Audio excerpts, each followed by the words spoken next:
Olá, gente!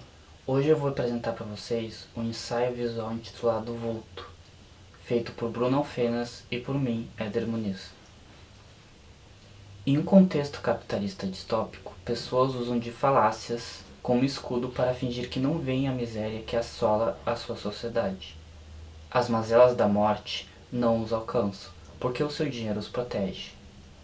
Pungido e inspirado pelas fotografias fantásticas de Christopher McKennie, o seguinte ensaio propõe uma relação entre a fotografia e a literatura, montando através da pós-produção e da curadoria uma narrativa que se aproxima do conto A Máscara da Morte Rubra, de Edgar Allan Poe.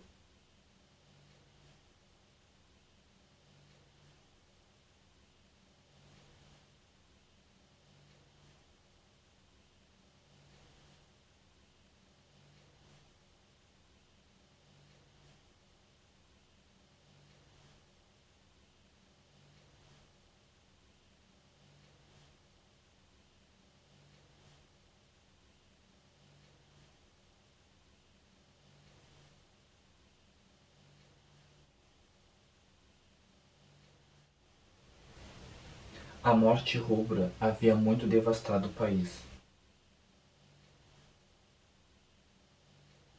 O sangue era sua revelação e sua marca.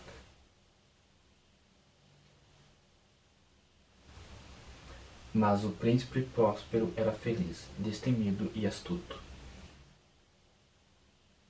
Lá dentro, tudo isso mais segurança. Lá fora, a morte rubra. O sétimo salão estava todo coberto por tapeçarias de veludo negro, que pendiam do teto e pelas paredes, caindo em pesadas dobras sobre um tapete do mesmo material e tonalidade. Quando o ponteiro dos minutos completava o circuito do mostrador e o relógio das horas, de seus pulmões de bronze brotava um som claro, alto, grave e extremamente musical, mas em tom tão enfático e peculiar que ao final de cada hora os músicos da orquestra se viam obrigados a interromper momentaneamente a apresentação para escutar-lhe o som. A figura era alta e esquálida, envolta dos pés à cabeça em vestes mortuárias.